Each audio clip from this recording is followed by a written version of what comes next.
ସମସ୍ତଙ୍କୁ ନମସ୍କାର। ଏହି ଗୀତ ସଂହିତା କ୍ଲାସ୍କୁ ସ୍ୱାଗତ କରୁଛି। ଆମେ ଅବଶ୍ୟ ଗତ କ୍ଲାସ୍ରେ ଗୀତ ସଂହିତା ପୁସ୍ତକ ଉପରେ କିଛି ଅନୁଧ୍ୟାନ କରିଥିଲୁ, ତଥାପି କିଛି ଅବଶିଷ୍ଟ ରହିଥିଲା।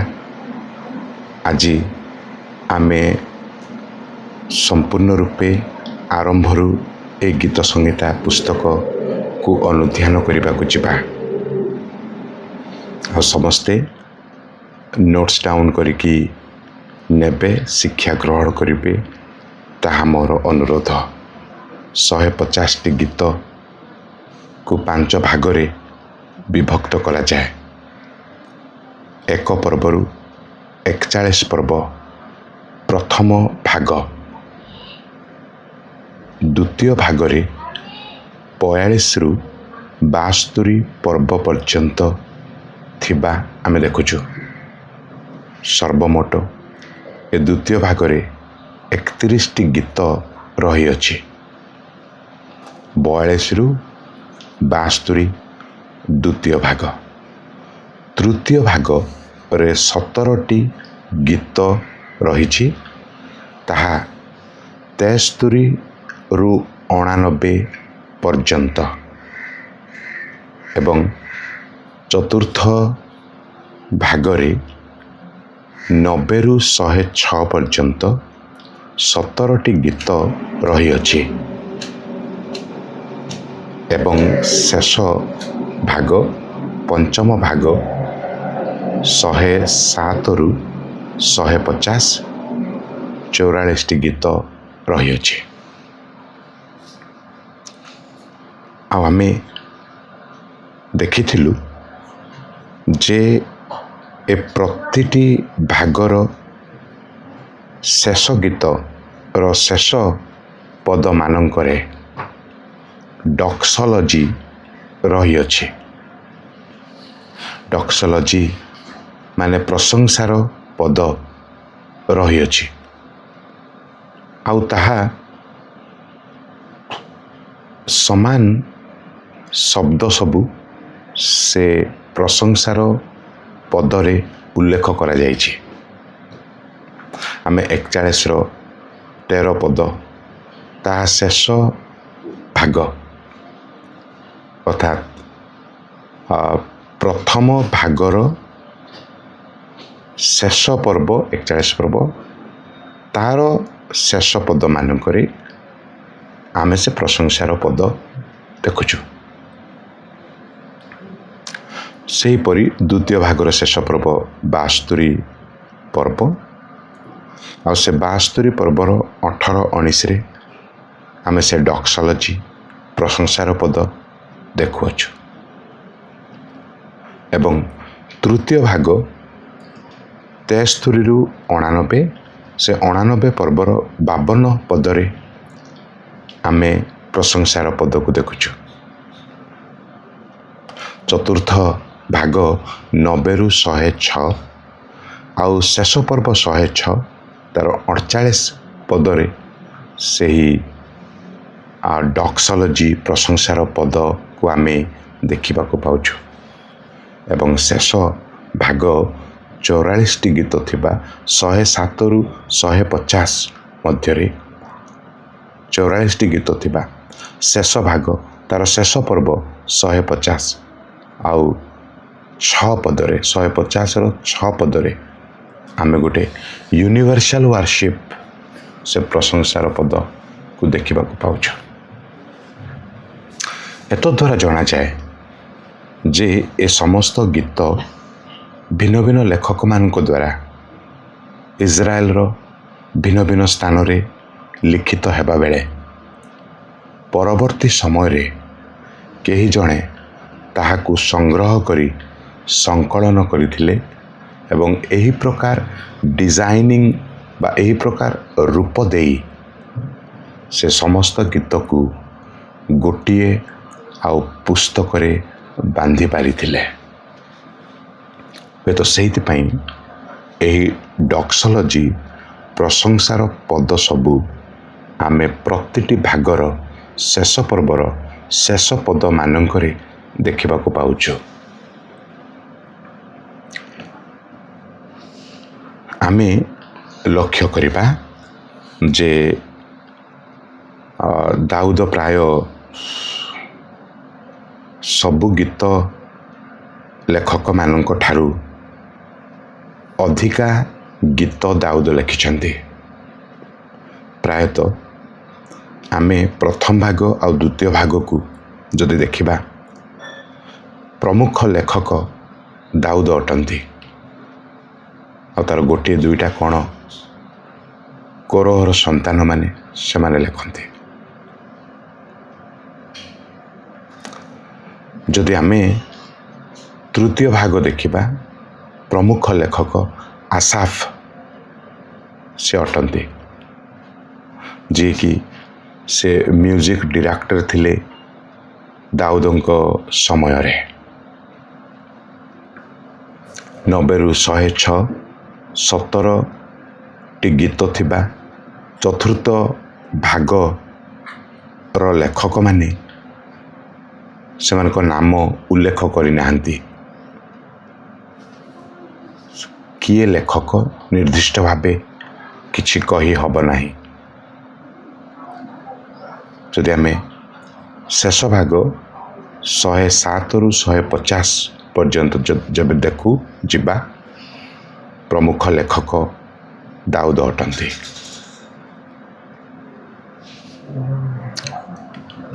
ଆଉ ଏହି ସମସ୍ତ ଗୀତ ସବୁ କେତେକ ପ୍ରମୁଖ ବ୍ୟକ୍ତିମାନଙ୍କ ଦ୍ୱାରା ପ୍ରଥମେ ସଂଗୃହୀତ ହୋଇଥିଲା।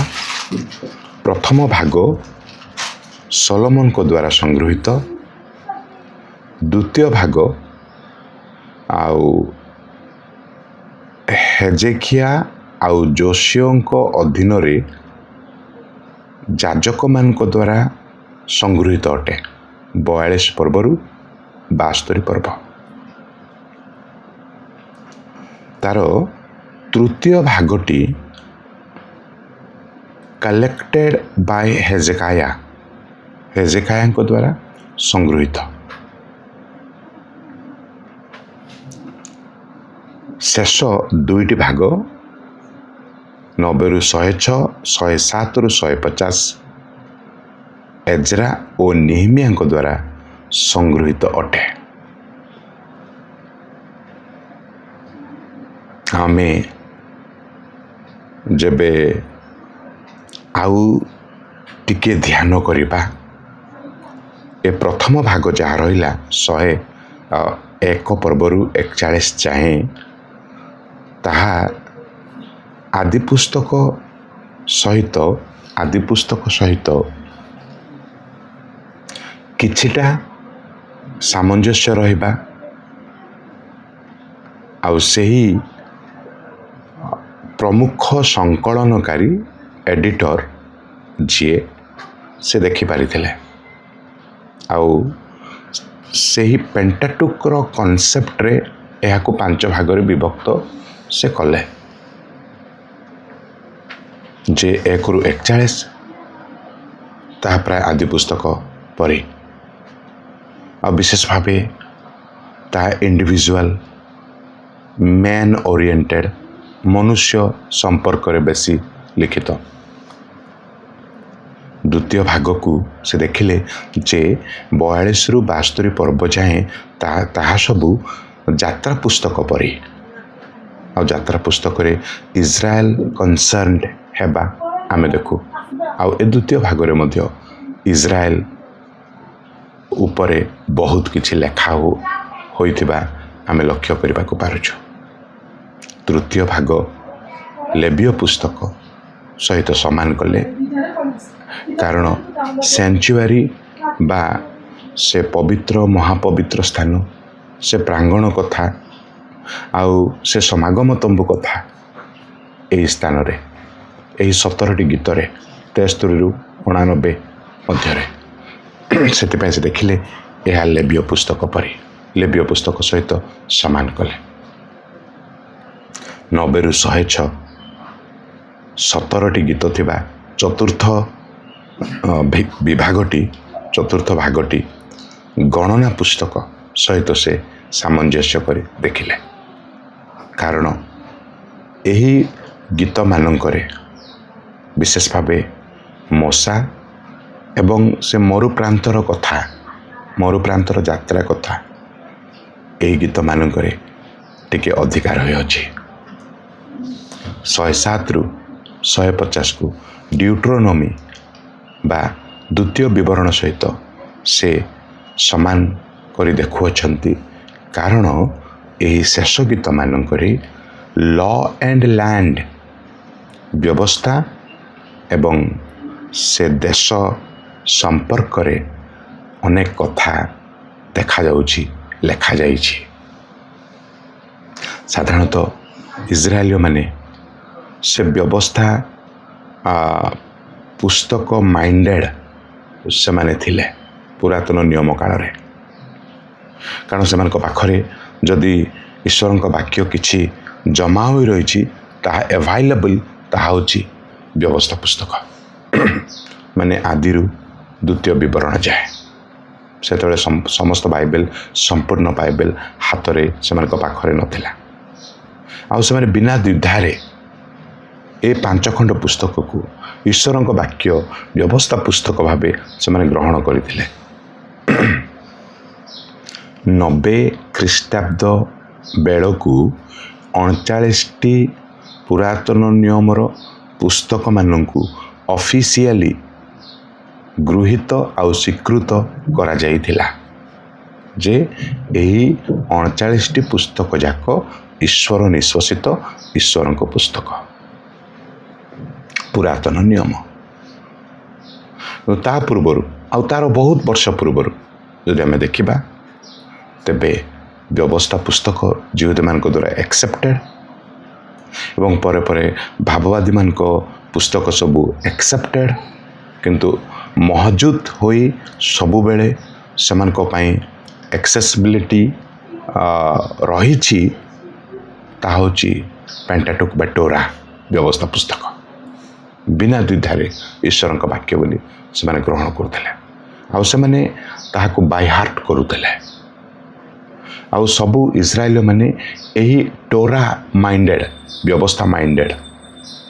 ତ ଯେତେବେଳେ ସେ ସଂକଳନକାରୀ ଏଡ଼ିଟର ଯେତେବେଳେ ସମସ୍ତ ଆଉ ଗୀତ ସବୁକୁ ଆଣି, ସଂଗୃହୀତ ଗୀତ ସବୁକୁ ଆଣି ସେ ଆଉ ଏକାଠି କରୁଅଛନ୍ତି, ସବୁକୁ ସେ ଦେଖୁଛନ୍ତି ଯେ ଏ ପେଣ୍ଟାଟୁକ୍ ବା ଟୋରାର ଲେନ୍ସରେ ସେ ଦେଖୁଅଛନ୍ତି। ସେଥିପାଇଁ 5 ଭାଗରେ ଆଉ 1ରୁ 41 ଆଦି ପୁସ୍ତକ, 42ରୁ 72 ଯାତ୍ରା ପୁସ୍ତକ, 73ରୁ 89 ତାହା ଲେବୀୟ ପୁସ୍ତକ, 90ରୁ 106 ଗଣନା ପୁସ୍ତକ, 107ରୁ 150 ଦ୍ୱିତୀୟ ବିବରଣ ପୁସ୍ତକ ସହିତ ସାମଞ୍ଜସ୍ୟ ଥିବା ସେହି ଏଡ଼ିଟର ଦେଖିବାକୁ ପାରନ୍ତି। ଆମେ ଗତ କ୍ଲାସ୍ରେ ପୁନଃ ଦେଖିଥିଲେ ଆମେ ଯେ ଆଉ ଦାଉଦ ପ୍ରାୟ 75ଟି ଗୀତ ଲେଖିଛନ୍ତି। ଆସାଫ 12ଟି ଗୀତ ସେ ଲେଖିଛନ୍ତି। ଆଉ କୋରହର ସନ୍ତାନମାନେ 10ଟି ଗୀତ, 42, 44ରୁ 49, 84ରୁ 85, 87। ସୋଲୋମନ ସମ୍ଭବତଃ 2ଟି ଗୀତ ସେ ଲେଖିଛନ୍ତି, 72 ଗୀତ ଆଉ 127 ଗୀତ। ଅନ୍ୟମାନେ ଇଥାନ, ହେମାନ ଆଉ ମଶା 89, 88, 90। ଆଉ ଆମେ ଏହାକୁ ସହଜରେ ମନେ ରଖିପାରିବା। ଆପଣମାନେ ହେମ୍, HEM, ହେମ୍ 88, 89, 90, H ହେମାନ, E ଏଥାନ, M ମୋସେସ୍। ହେମ୍ 88, 89, 90। ତାପରେ ଆମେ ଏହି କଥା ଭୁଲିବା ନାହିଁ, ପ୍ରାୟ 48ଟି ଗୀତ ଲେଖକ କିଏ ଜଣାପଡ଼ନ୍ତି ନାହିଁ। ଆଉ ଏହି ଅନାମିକା ଗୀତ ସବୁକୁ ଅର୍ଫାନ୍ ସାମ୍ସ ବୋଲି କୁହାଯାଏ। ଆଉ ସେମାନେ ହେଲେ 48ଟି ଗୀତ ସବୁ। 48ଟି ଗୀତ ସବୁ। ଆଉ ତନ୍ମଧ୍ୟରୁ ପ୍ରାୟ 17ଟି ଗୀତ ଆମେ ଚତୁର୍ଥ ଭାଗରେ ଦେଖିବାକୁ ପାରୁ। ପ୍ରାୟତଃ ଅନେକ ଆଉ ଅର୍ଫାନ୍ ଗୀତ ସବୁ ଚତୁର୍ଥ ଭାଗରେ ରହିଛି। ସର୍ବମୋଟ କିନ୍ତୁ 48ଟି ଗୀତ ଅର୍ଫାନ୍ ସାମ୍ସ ଅଟେ।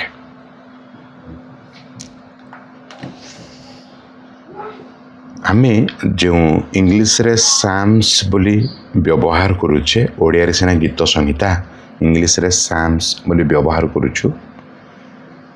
ଆଉ ଏହି ସାମ୍ସ ଶବ୍ଦଟି ତାହା ଗ୍ରୀକ୍ ଭାଷାର ସାମୋସ୍ ଶବ୍ଦରୁ ଆନିତ, ଯାହାର ଅର୍ଥ ଗୋଟେ ମ୍ୟୁଜିକ୍ ନିମନ୍ତେ ଗୀତ ସମସ୍ତ ସେଟ୍ କରାଯାଇଛି ବା ସେଟ୍ ଅଟେ।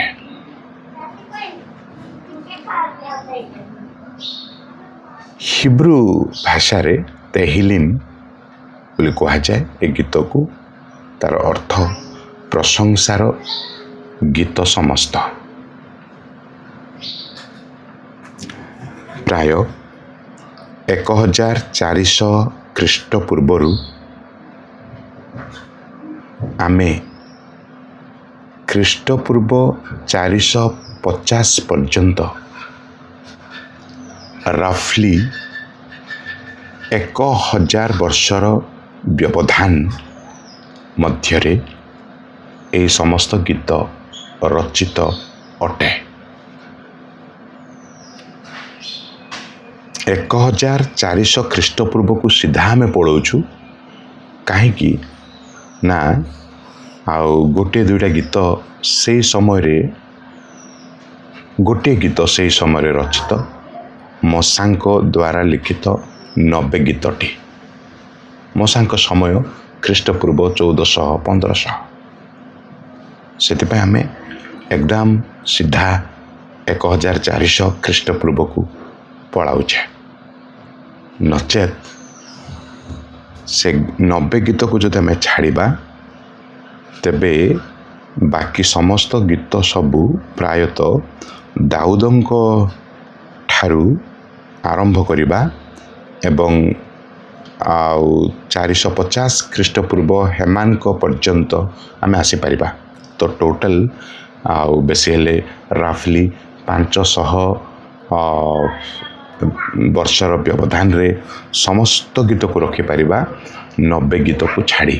ସେ 90 ଗୀତ ପାଇଁ ଆମକୁ 1400 ଖ୍ରୀଷ୍ଟପୂର୍ବ ପର୍ଯ୍ୟନ୍ତ ଆମକୁ ଯିବାକୁ ପଡ଼ୁଛି। ବର୍ତ୍ତମାନ ଆମେ ଦେଖିବା ଆଉ ଗୋଟେ କଥା ଯେ ପ୍ରଶଂସା ବୋଲିବା ଶବ୍ଦ ଗୀତରେ 202 ଥର ଆମେ ଦେଖିବାକୁ ପାରୁଛୁ। ଏ ଗୀତ ସଂହିତା ପୁସ୍ତକରେ ପ୍ରଶଂସା ଶବ୍ଦ 202 ଥର। ଧନ୍ୟ ଶବ୍ଦଟି 105 ଥର ଆମେ ଗୀତ ସଂହିତାରେ ଲକ୍ଷ୍ୟ କରୁ। ପ୍ରଶଂସା 202 ଥର ଏବଂ ଧନ୍ୟ ଶବ୍ଦଟି 105 ଥର। ଆଉଟଲାଇନ୍ ମନେ ରଖିବା ଆଉ କଷ୍ଟକର ନୁହେଁ। 1ରୁ 41, 42ରୁ 72, 73ରୁ 89, 90ରୁ 106, 107ରୁ 150। ଆଉ ଏହି ସମସ୍ତ ଏହି ପାଞ୍ଚ ଖଣ୍ଡ ଗୀତି ପୁସ୍ତକ ସବୁ ପେଣ୍ଟାଟୁକ୍ ସହିତ ଟୋରା ସହିତ ତାର ସାମଞ୍ଜସ୍ୟ ରହିଛି।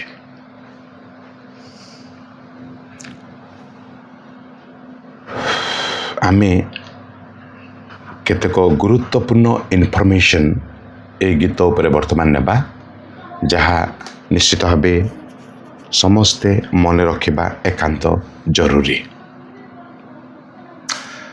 केते प्रकारर गीत सबु ताको आमे लक्ष्य करबा को जिबा। गीतर प्रकार उपरे आमे वर्तमान लक्ष्य करबा। प्रथम होची अनुताप रो गीत, द्वितीयटी विचार संबंधी गीत, तृतीयटी ख्रीष्टीय भाववाणीर गीत, चतुर्थटी प्रशंसार गीत एवं पंचमटी आरोहण रो गीत, षष्ठ क्रमान्वय रो गीत बा अल्फाबेटिकल एक्रोस्टिक गीत बोली कहा जाए एवं आउ सप्तमटी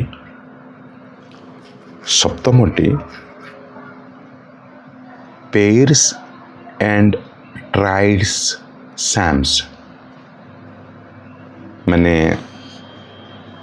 आउ जोड़ा जोड़ा बा दुई दुई तीन तीन थिबा गोटे ग्रुप्स होई रखा जाइथिबा गीत सबु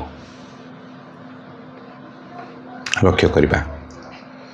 आसंता आमे देखिबा प्रथम प्रकारटी ता होची अनुताप गीत।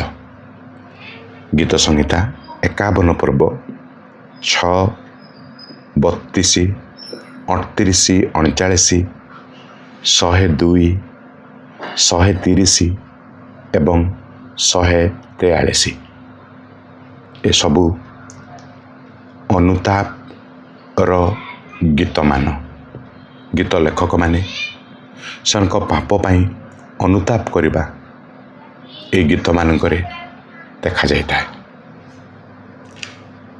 एहाकू रिपेंटेंस साम्स ऑफ रिपेंटेंस किंबा पेनिटेंशियल साम्स बोली कहा जाए। यही शब्द जदि आमे मन रखिबा भल हबो। पेनिटेंशियल साम्स। द्वितीयटी विचार संबंधी गीत आउ इंग्लिश रे एहाकू इम्प्रेकेटोरी साम्स बोली कहा जाए। इम्प्रेकेटोरी साम्स विचार संबंधी गीत। कि विचार शेष कालर विचार कि नहीं ताहा नुहे। ए विचार माने दंड संबंधी विचार संबंधी गीत। अर्थात गीत लेखक माने लेखिबा बेले केतेक परित्राण विहीन दुष्ट लोक मानक दुष्ट असहिष्णुतार कार्य पाई से माने ईश्वरीय दंड रो प्रार्थना करिथिबा ए गीत मानकर देखा जाए। गीत 35, 52, 55, 58, 59, 69, 79, 83, 109, 137, 37 आउ यही गीत सबू इम्प्रेकेटोरी साम्स अटंती एवं अन्यान्य गीतर केतेक पद मानकरे से इम्प्रेकेटोरी प्रार्थना आमे देखा पाऊ। से डिटेल्स मु देवा पई चाहू नहीं, ताहा हुए तो कष्टकर व्यापार होई पारे। किंतु एतिके आमे मन रखिबा 35, 52, 55, 58, 59, 69, 79, 83, 109, 137 ए सबु गीत इम्प्रेकेटोरी ବା ବିଚାର ସମ୍ବନ୍ଧୀୟ ଦଣ୍ଡ ସମ୍ବନ୍ଧୀୟ ସାମ୍ସ ଗୀତ ସବୁ ଅଟନ୍ତି। ଖ୍ରୀଷ୍ଟଙ୍କ ଭାବବାଣୀ ସମ୍ପର୍କୀୟ ଗୀତ ସବୁ ଆମେ ଆଉ ଦେଖିବା ଯେ ପ୍ରଭୁ ଯୀଶୁ ଖ୍ରୀଷ୍ଟଙ୍କ ଆଉ କ'ଣ ନା କ୍ରୁସିଫିକ୍ସନ୍, ସେ କେମିତି ଜଗତକୁ ଆସି ଦୁଃଖ ଯନ୍ତ୍ରଣା ପାଇବେ, ପ୍ରାୟଶ୍ଚିତ କରିବେ ପାପର, ଏବଂ ଯୀଶୁଖ୍ରୀଷ୍ଟଙ୍କ ଏକ୍ସଲ୍ଟେସନ୍, ସେ କେମିତି ପିତାଙ୍କ ଦକ୍ଷିଣ ପାର୍ଶ୍ୱରେ ସ୍ୱର୍ଗରେ ଉପବିଷ୍ଟ, ଏ ସମସ୍ତ କଥା ସେ ପୁନରୁତ୍ଥିତ ହୋଇ କେମିତି ସେ ଊର୍ଦ୍ଧ୍ୱକୁ ନୀତ ହେବେ, ସବୁ ପରିଚାଳନା କରିବେ, କେମିତି ରାଜ୍ୟ କରିବେ, ରାଜତ୍ୱ କରିବେ, ସେ ସବୁ ଗୀତ, ସେ ସବୁ ଭାବବାଣୀ ଛଳରେ ଗୀତରେ ପ୍ରଭୁ ଦେଇଅଛନ୍ତି। ଆଉ ସେ ସମସ୍ତ ଗୀତ ହେଲେ ଗୀତ ସଂହିତା 22ରୁ 24, 69 ଗୀତ, 2, 8, 16, 21, 40, 41, 45, 50, 72, 87, 89, 97ରୁ 98, 102, 110, 118। ଆଉ ଏହି ଗୀତ ସବୁ ଖ୍ରୀଷ୍ଟ ସମ୍ବନ୍ଧୀୟ ଭାବବାଣୀ ପ୍ରକାଶ କରୁଥିବା ଗୀତମାନେ ଅଟନ୍ତି। ଚତୁର୍ଥଟି ଆମର ପ୍ରଶଂସାର ଗୀତ ସମୂହ, ତାହାକୁ ହାଲେଲ ସାମ୍ସ ବୋଲି କୁହାଯାଏ। ଯାହା ଖ୍ରୀଷ୍ଟ ସମ୍ବନ୍ଧୀୟ ତାହାକୁ ମେସିଆନିକ୍ ସାମ୍ସ କୁହାଯାଏ। ଆଉ ଏହି ପ୍ରଶଂସାର ଗୀତ ସବୁକୁ ହାଲେଲ ସାମ୍ସ ବୋଲି କୁହାଯାଏ। ହାଲେଲ ସାମ୍ସ ବୋଲି କୁହାଯାଏ। ଆଉ ସେ ସବୁ ହେଲେ ଆମର 100 ଗୀତ, 106 ଗୀତ, ପୁଣି 111ରୁ 118 ପର୍ଯ୍ୟନ୍ତ ସମସ୍ତ ଗୀତ, 135 ଗୀତ, 146 ଗୀତ, 150 ଗୀତ। ଆଉ ଏହି ସମସ୍ତ ଗୀତମାନଙ୍କୁ ପ୍ରଶଂସାର ଗୀତି ବା ହାଲେଲ ସାମ୍ସ ବୋଲି କୁହାଯାଏ। ଆଉ ଏହି ହାଲେଲରୁ ହାଲେଲୁୟା ଆମେ ଦେଖୁଛୁ, ହାଲେଲ ପ୍ଲସ୍ ୟାୱେ, ୟା ହେଉଛି ହାଲେଲୁୟା। ଆମେ ଅନେକ ଗୀତ ସବୁ ଦେଖି ଆସିଲେ ଏବଂ ଶେଷରେ ଆମେ ଦେଖିବା ଆଉ ବାକି ପ୍ରାୟ 3ଟି ବିଭାଗର ଗ୍ରୁପ୍ସର ଗୀତ ସବୁ ପିଲଗ୍ରିମ୍ ସାମ୍ସ ମାନେ ଆରୋହଣ ଗୀତ, 120ରୁ 134 ପର୍ଯ୍ୟନ୍ତ ଆରୋହଣ ଗୀତ। ଆଉ ଏସବୁ ଗୀତମାନ ସାଧାରଣତଃ ଯେତେବେଳେ ଇସ୍ରାଏଲମାନେ ପରବର୍ତ୍ତୀ ସମୟରେ ସେମାନଙ୍କ ନିସ୍ତାର ପର୍ବ, ପେଣ୍ଟେକଷ୍ଟ ପର୍ବ ଏବଂ ପତ୍ରକୁଟୀର ପର୍ବ ପାଇଁ ଜେରୁସାଲେମକୁ ଆସୁଥିଲେ, ସେମାନେ ଆସିବା ବେଳେ ଜେରୁସାଲେମକୁ ଚଢ଼ିକି ଯିବାକୁ ପଡ଼ୁଥିଲା। ଆଉ ସେଥିପାଇଁ ଏହି କେତେକ ଗୀତ, ଏ ପିଲଗ୍ରିମ୍ ସାମ୍ସ ଆରୋହଣ ଗୀତ 120ରୁ 134, ସେମାନେ ଚାଲିବା ବାଟରେ ଚଢ଼ି ଜେରୁସାଲେମ ମନ୍ଦିରରେ ପହଞ୍ଚିବା ଯାଏ ଏ ଗୀତ ସେମାନେ ବୋଲୁଥିଲେ। ସେଇଥିପାଇଁ ଏ ସମସ୍ତ ଗୀତ 120ରୁ 134କୁ ଆରୋହଣ ବା ପିଲଗ୍ରିମ୍ ସାମ୍ସ ବୋଲି କୁହାଯାଏ। କାରଣ ଇସ୍ରାଏଲୀୟମାନେ ଯିଏ ଯେଉଁଠି ସବୁରୁ ଇସ୍ରାଏଲକୁ ଆସୁଥିଲେ, ଜେରୁସାଲେମକୁ ଯାଉଥିଲେ ପାସଓଭର ପର୍ବ ନିସ୍ତାର ପର୍ବ, ପେଣ୍ଟେକଷ୍ଟ ପର୍ବ ଆଉ ପତ୍ରକୁଟୀର ପର୍ବରେ ଯାହା ହେଲେ ମଧ୍ୟ ଇସ୍ରାଏଲମାନେ ଏକାଠି ହେଉଥିଲେ, ଜେରୁସାଲେମ ମନ୍ଦିରକୁ ଆସୁଥିଲେ ପର୍ବ ପାଳନ ଉଦ୍ଦେଶ୍ୟରେ। ଆଉ ସେମାନେ ଆସିବା ବେଳେ ସେ ଉଚ୍ଚ ସ୍ଥାନ ଚଢ଼ି ଜେରୁସାଲେମ ମନ୍ଦିରରେ ପହଞ୍ଚିବା ଯାଏ ସେମାନେ ଏହି ଗୀତ ସମସ୍ତ ବୋଲି ବୋଲି ଯାଉଥିଲେ। ସେଥିପାଇଁ ଏହାକୁ ଆରୋହଣ ଗୀତ ବା ପିଲଗ୍ରିମ୍ସ ସାମ୍ସ ବୋଲି କୁହାଯାଏ। ଆଉ କେତେକ ଗୀତକୁ ଆଲଫାବେଟିକାଲ ବା ଏକ୍ରୋଷ୍ଟିକ୍ ଗୀତ ବୋଲି କୁହାଯାଏ। ତାହା ଆଉ ହିବ୍ରୁ ଲେଟର୍ସରେ ସଜା ଯାଇଥିବା କେତେକ ଗୀତ ଯାହା ଓଡ଼ିଆ ଗୀତମାନଙ୍କରେ ଆମେ ହୁଏତ ଦେଖିପାରିବା ନାହିଁ। ଗୀତ ସଂହିତା ଖୋଲି ସେ ପର୍ବ ସବୁ, ସେ ଗୀତ ସବୁ ନିକଟକୁ ଗଲେ ତାହାର ସୌନ୍ଦର୍ଯ୍ୟତା ଆମେ ହୁଏତ ଓଡ଼ିଆ ବାଇବେଲରେ ବା ଇଂଲିଶ ବାଇବେଲରେ ମଧ୍ୟ ଦେଖିପାରିବା ନାହିଁ। ଯେଉଁ ସୌନ୍ଦର୍ଯ୍ୟତା, ଯେଉଁ ଆଉ ସଜେଇ ଦିଆଯିବାଟା ତାହା ହିବ୍ରୁ ବାଇବେଲରେ କରାଯାଇଛି।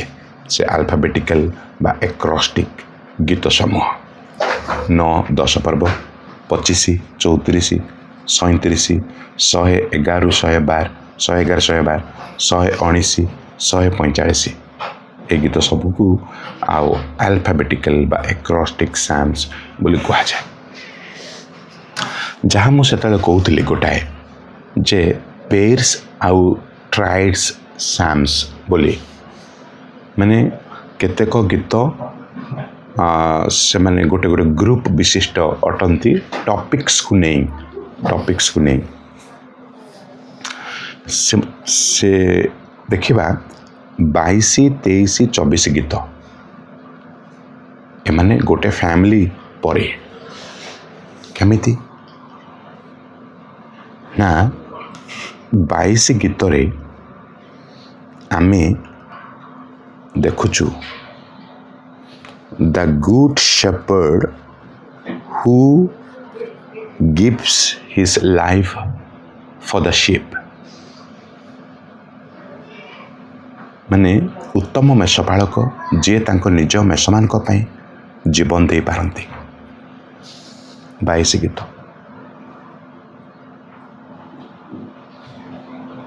23 ଗୀତ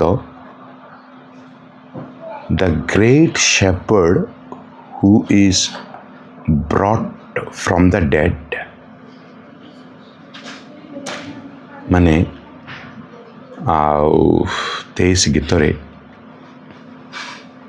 ଜଣେ ମହାନ ମେଷପାଳକଙ୍କୁ ଆମେ ଦେଖୁଛୁ ଯିଏକି ମରଣ ଘାଟରୁ ସେ ଅଣାଯାଆନ୍ତି, ମୃତ୍ୟୁ ଛାୟା ରୂପ ଉପତ୍ୟକାରୁ ସେ ଆସନ୍ତି। ଗୀତ ସଂହିତା ଗୀତ 24 ଗୀତ the chief shepherd who is to appear,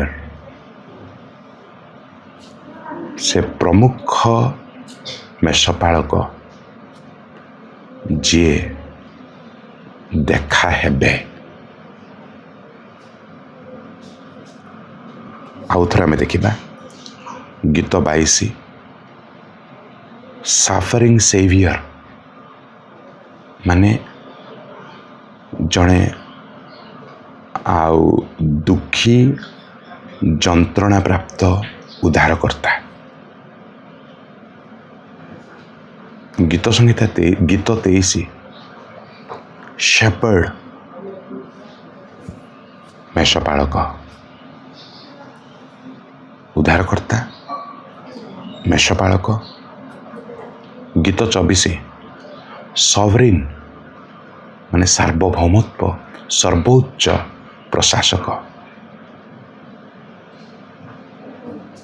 ଉଦ୍ଧାରକର୍ତ୍ତା, ମେଷପାଳକ ଏବଂ ସର୍ବୋଚ୍ଚ ଶାସକ। 22, 23, 24।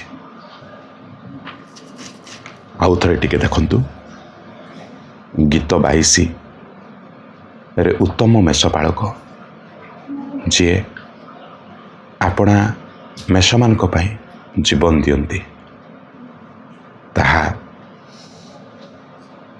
ଜହନ୍ ଲିଖିତ ସୁସମାଚାର 10 ଅଧ୍ୟାୟ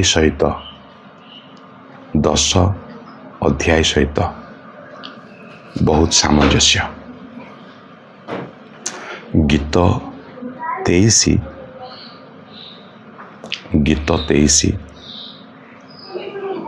ମହାନ ମେଷପାଳକ ଯିଏ ମରଣରୁ ଆସନ୍ତି, ମରଣାନ୍ତକ ଆଉ ସ୍ଥାନରୁ ସେ ଆସନ୍ତି।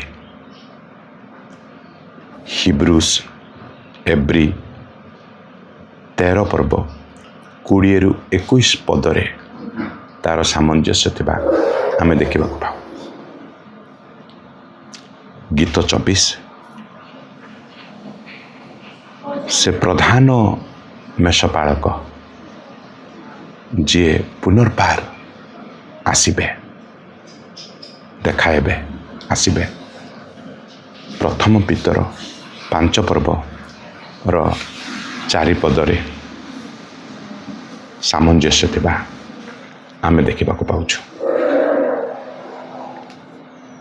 ଗୀତ 22ରେ ଆମେ ଦେଖୁଛୁ କ୍ରସ୍,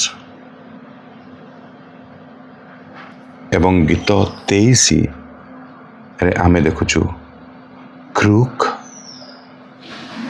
ଏବଂ ଗୀତ 24ରେ ଆମେ ଦେଖୁଛୁ କ୍ରାଉନ୍।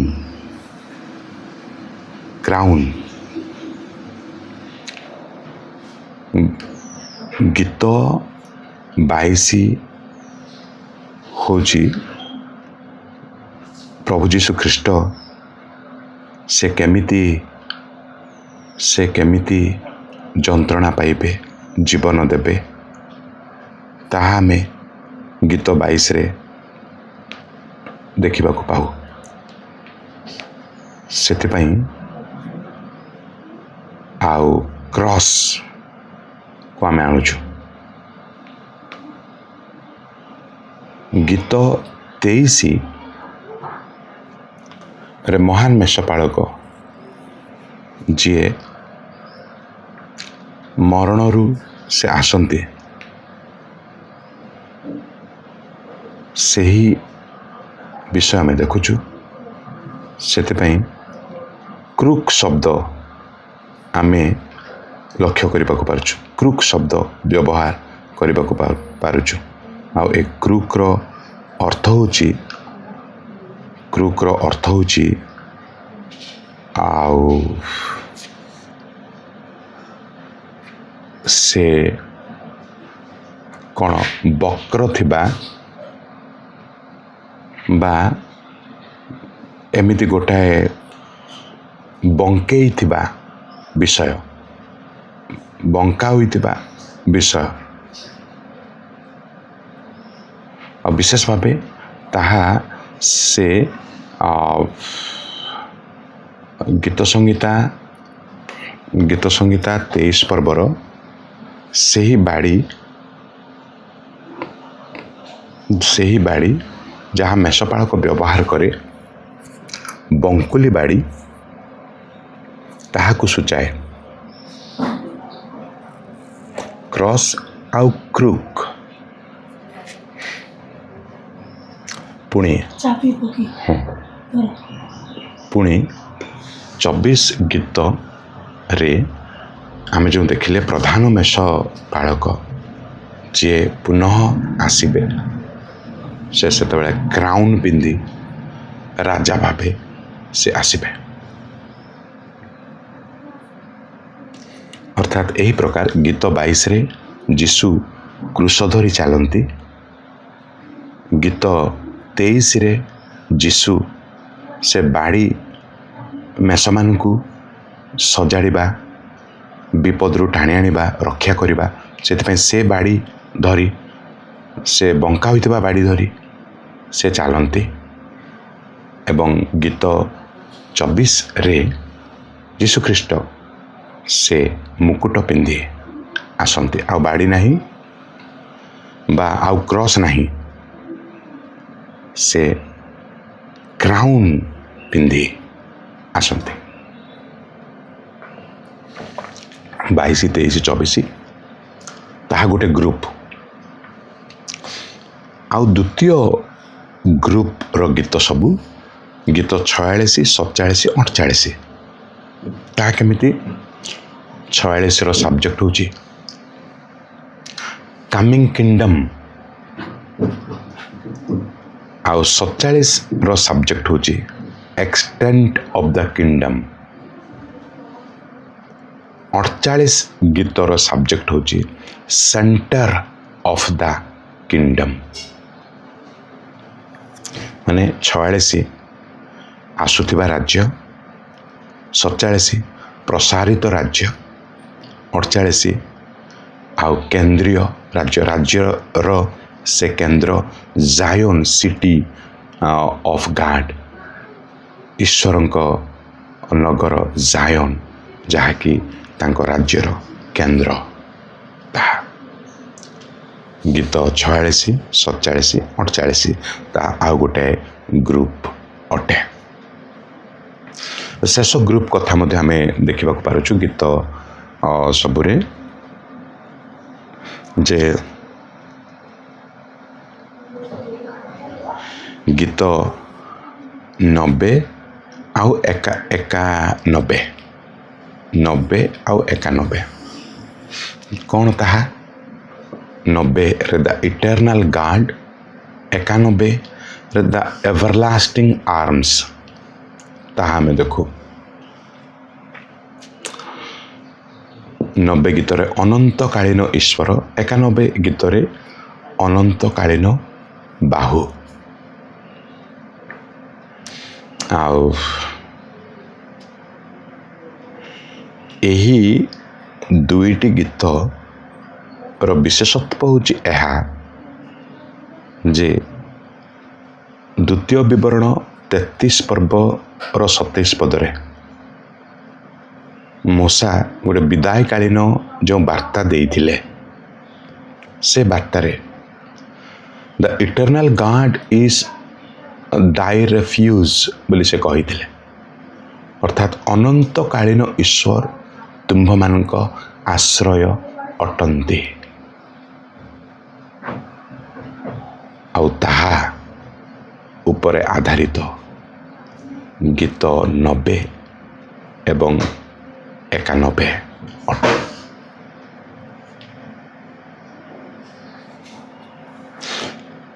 ଆଉ ଗୋଟେ ବିଷୟ ଆମେ ଦେଖିବା, ଏତିକିରେ ଆମର ସେ ଆଉ ସମସ୍ତ ପ୍ରକାରର ଗୀତ ଆମେ ଦେଖିଲେ। ପେନିଟେନ୍ସିଆଲ, ଇମ୍ପ୍ରିକେଟୋରୀ, ମେସିଆନିକ୍, ହେଲେଲ୍, ପିଲଗ୍ରିମ୍, ଆଲଫାବେଟିକାଲ, ତାପରେ ପେର୍ସ ଆଣ୍ଡ ଟ୍ରାଏଡ୍ସ ଅଫ୍ ସାମ୍ସ। ତାପରେ ଆମେ ଏ ଗୀତ ସଂହିତା ଆମ ନୂତନ ନିୟମରେ କେମିତି ବ୍ୟବହୃତ ହୋଇଛି, କେମିତି କୋଟେସନ୍ ଆକାରରେ ନିଆଯାଇଛି, ଟିକେ ଗୋଟିଏ ଦୁଇଟା ଧାଡ଼ି ଆମେ ଦେଖିବା। ଗୀତ ସଂହିତା ପ୍ରାୟତଃ ବେଶୀ ଥର ନୂତନ ନିୟମରେ ତାହା ବ୍ୟବହୃତ ହୋଇଛି। ଆଉ ଏସ୍ପେସିଆଲି ଆମେ ମନେ ରଖିବା ଗୀତ ସଂହିତା 110 ଗୀତ, 110 ଗୀତ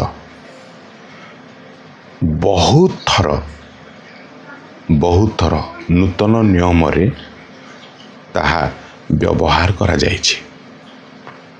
ଗୀତ ସଂହିତା 110 ଗୀତ, ସମସ୍ତ 150ଟି ଗୀତ ମଧ୍ୟରୁ 110 ଗୀତଟି ବେଶୀ ମାତ୍ରାରେ ଆଉ ନୂତନ ନିୟମରେ ତାହା ବ୍ୟବହାର ଲେଖାଯାଇଛି।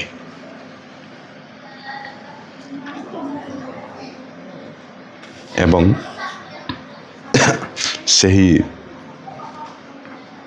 ପ୍ରାୟତଃ ପ୍ରେରିତ 2 ପର୍ବ 34ରୁ 36, ହିବ୍ରୁସ୍ 1:3, 5:6, 10 ମଧ୍ୟ, ପୁଣି 6 ପର୍ବର 20, 7 ପର୍ବର 17 ପଦ, 21 ପଦ ମଧ୍ୟ, 10ର 13 ପଦ, ଏଭ୍ରିର ଏସବୁ ରେଫରେନ୍ସେସରେ ସେହି ଗୀତ ଆମେ ଦେଖିବାକୁ ପାଉ। ମାଥ୍ୟୁ 22:44, ମାର୍କ 12:36, ଲୁକ 20:42 ଏହିସବୁ ଆଉ ପର୍ବପଦମାନଙ୍କରେ ନୂତନ ନିୟମର ଆମେ ସେ ଗୀତ ସବୁ ଉଲ୍ଲେଖିତ ହେବା ଦେଖିବାକୁ ପାଉ। 119 ଗୀତର ମହତ୍ଵ କଥା ଆମେ ନିଶ୍ଚିତ ଭାବେ ସମସ୍ତ ଅବଗତ ଅଟୁ। ତାହା ଟିକେ ପୁନର୍ବାର ମୁଁ କହିବାକୁ ଚାହେଁ ଯେ ଗୀତ ସଂହିତା 119 ପର୍ବ ଏକ ସୁନ୍ଦର ଭାବେ ରଚିତ ଗୀତ। ଆଉ ଗୀତ ଲେଖକ କ'ଣ କରିଛନ୍ତି ଯେ ତାକୁ ଆଲଫାବେଟିକାଲି ସେ ହିବ୍ରୁ ଆଲଫାବେଟ୍ସ ଅନୁସାରେ ସଜେଇ ଦେଇଛନ୍ତି।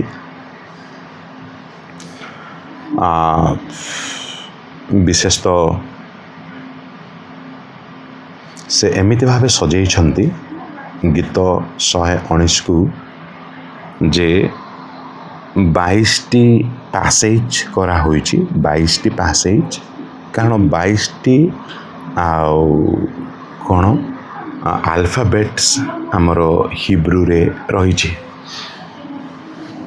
22ଟି ଆଲଫାବେଟ୍ସ ରହିଛି।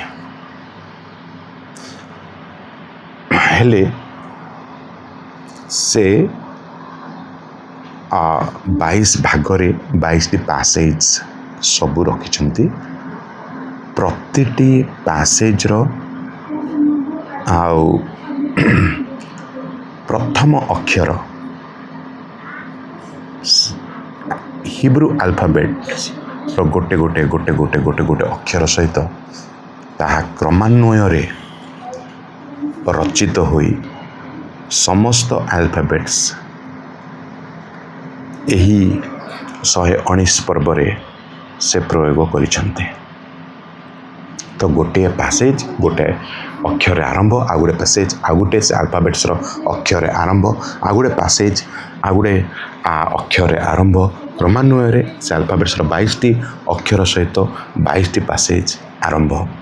ସେହି ପ୍ରକାର ରଚନା, ସେହି ପ୍ରକାର ଲେଖା। ତାର ସୌନ୍ଦର୍ଯ୍ୟ ହୁଏତ ଆମେ ଆମ ଓଡ଼ିଆ ବାଇବେଲରେ ଦେଖିବାକୁ ପାଉନାହୁଁ।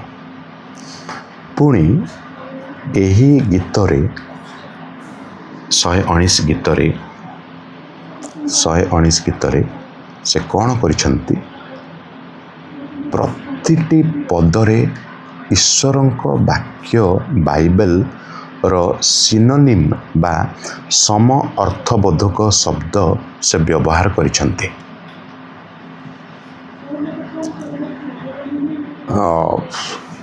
ସବୁ ଜାଗାରେ ତ ବାଇବେଲ ବା ଈଶ୍ୱରଙ୍କ ବାକ୍ୟ ବା ବ୍ୟବସ୍ଥା ପୁସ୍ତକ ବୋଲି ଲେଖିପାରିବେ ନାହିଁ।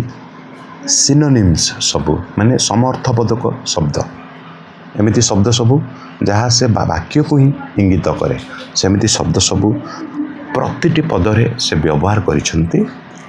ମାତ୍ର କହିବାକୁ ଗଲେ ଆଉ 90 ପଦ, 121, 122 ଆଉ 132 ପଦରେ ତାହା ସେ ଈଶ୍ୱରଙ୍କ ବାକ୍ୟର ସିନୋନିମ୍ ଦେଖିବାକୁ ମିଳେ ନାହିଁ। କିନ୍ତୁ ପ୍ରାୟ ସବୁ ପଦରେ ସେ ଈଶ୍ୱରଙ୍କ ବାକ୍ୟ ଆଉ ସିନୋନିମ୍ ବ୍ୟବହାର କରିଛନ୍ତି।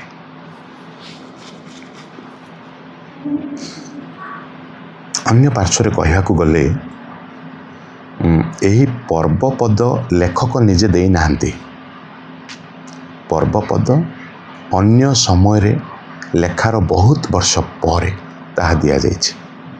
କିନ୍ତୁ ଏହି ଗୀତ ଲେଖିବା ବେଳେ ଗୀତ ଲେଖକ ସେ ଏତେ ପ୍ରାୟୋରିଟି ଈଶ୍ୱରଙ୍କ ବାକ୍ୟକୁ ଦେଇଛନ୍ତି ଯେ ସବୁ ପଦରେ ଥିବା ନ୍ୟାୟ, ସବୁ ପଦରେ ସେ ଈଶ୍ୱରଙ୍କ ବାକ୍ୟର ସିନୋନିମ୍ ଦେଇଛନ୍ତି। ଶେଷରେ ଆମେ ଦେଖିବା ଯେ ଯେଉଁ ଇମ୍ପ୍ରେକେଟୋରୀ ସାମ୍ସ ବୋଲି ଆମେ ଚିନ୍ତା କଲୁ, ଗୋଟିଏ ପ୍ରକାର ଇମ୍ପ୍ରେକେଟୋରୀ ସାମ୍ସ ବିଚାର ସମ୍ବନ୍ଧୀୟ, ଦଣ୍ଡ ସମ୍ବନ୍ଧୀୟ, ତାହା ପ୍ରକୃତରେ କ'ଣ ଅଟେ? ବା ଦଣ୍ଡ କାମନା କରିବା ପ୍ରାର୍ଥନା କରିବା ତାହା ଠିକ୍ ବିଷୟ ଅଟେ କି? କେମିତି କଥା ଏହା? ଗୋଟିଏ ଦୁଇଟା ଆଉ ଏକ୍ସପ୍ଲେନେସନ୍ ମୁଁ ଆପଣମାନଙ୍କ ଆଗରେ ରଖିବାକୁ ଚାହେଁ। ଏଥିପାଇଁ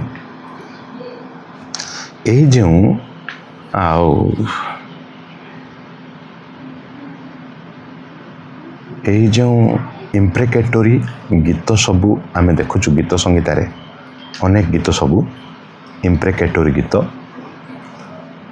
ସେ ସବୁ ଯାକ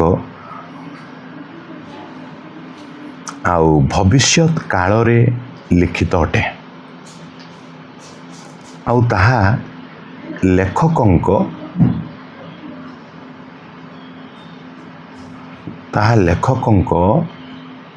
ଆଉ ପାପ ପ୍ରତି ଘୃଣା ଭାବ, ଦୁଷ୍ଟତା ପ୍ରତି ଘୃଣା ଭାବର ସହିତ ସେ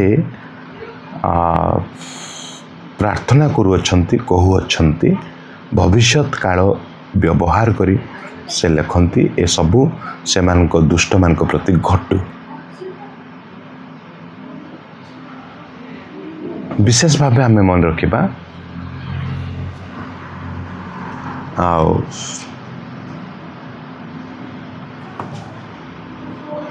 ଯେତେବେଳେ ଆମେ ଅନେକ ସମୟରେ କିଛି ୱିଶ୍ କରିଥାଉ, ବହୁତ ଦୁଷ୍ଟାମି ବହୁତ ଦୁଷ୍ଟତା ହେଲେ ଯେଉଁ ୱିଶ୍ ଆମେ କରୁ ତାହା ପ୍ରାୟତଃ ସେହି ପ୍ରକାର, କିନ୍ତୁ ଯେବେ ପବିତ୍ର ଆତ୍ମା ଈଶ୍ୱର ନିଶ୍ୱାସିତ କରିଛନ୍ତି ତାଙ୍କର ଏ ବାକ୍ୟକୁ, ତେବେ ଏହା ମିୟର ୱିଶ୍ ହୋଇପାରିବ ନାହିଁ, କିନ୍ତୁ ଈଶ୍ୱରଙ୍କ ଚାଳନା କ୍ରମେ ଯାହା ଦଣ୍ଡନୀୟ ସେହି ସମସ୍ତ ବିଷୟ ଉପରେ ପ୍ରଭୁ ଏହି ପ୍ରାର୍ଥନା କରିବା ବା ଏହି ଗୀତ ରଚନା କରିବା ପାଇଁ ଦେଇଅଛନ୍ତି। ସର୍ବମୋଟ 24ଟି ଇମ୍ପ୍ରିକେଟୋରୀ ସାମ୍ସ ଆମର ରହିଛି। ଆଉ ସେ 24ଟି ଇମ୍ପ୍ରିକେଟୋରୀ ସାମ୍ସ ମଧ୍ୟରୁ 16 ଗୋଟି ଦାଉଦଙ୍କ ଦ୍ୱାରା ଲିଖିତ ଏବଂ 3ଟି ଆସାଫଙ୍କ ଦ୍ୱାରା ଲିଖିତ ଏବଂ ଆଉ ତିନୋଟି ଅର୍ଫାନ୍ ସାମ୍ସ ଅଟନ୍ତି। ହେଲେ ଯେଉଁ 16 ଗୋଟି ଦାଉଦ ଲେଖିଛନ୍ତି, ଦାଉଦ ତ ଜଣେ ରାଜା,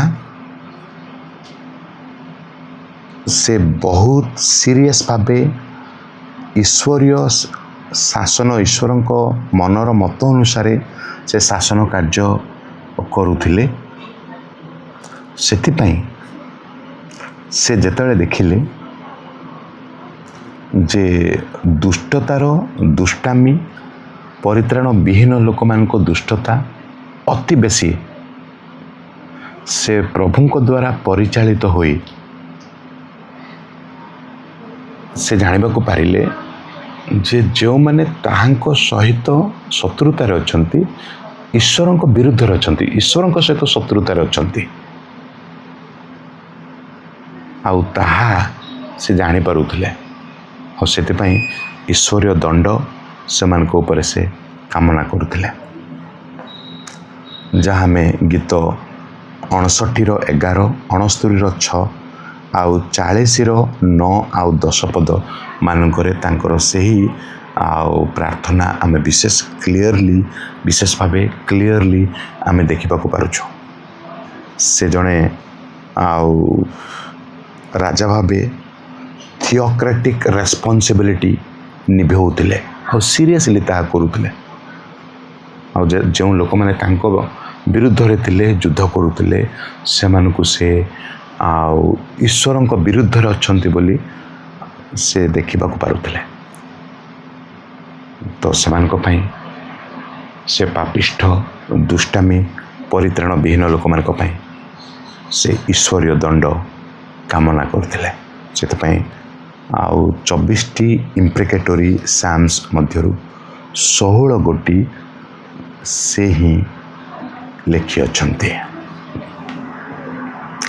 ଏ ସମସ୍ତ ବିବରଣ ହେଉଛି ଗୀତ ସଂହିତା ସମ୍ପର୍କରେ ବହୁତ କେତେକ ଗୁରୁତ୍ୱପୂର୍ଣ୍ଣ आउ इनफर्मेटिव पीसेस आमे देखा पाइलु ताहा निश्चित भावे मन रखा दरकार एवं केतेक गीत सबू बहुत मन छुआ हृदय स्पर्शी गीत मान ए गीत संगीतार आम देखू आमरी ध्यान अध्ययन आम दुख समय एवं आम आनंद समय आम सबू अवस्था सबू इमोशन टाइम रे यही गीत सबू बहुत बहुत प्रचुर्य। मैं आशा करुच्ची प्रभु आपण को आशीर्वाद करेंगे ए समस्त बरणी आउ नोट डाउन करी लेखि रखी थरे दुई थर जदि पढ़ापढ़ी करवा तेरे निश्चित भाव सबकि प्राय मन रही जापर। प्रभु ए अल्प शिक्षा द्वारा समस्त को आशीर्वाद करंतु। धन्यवाद।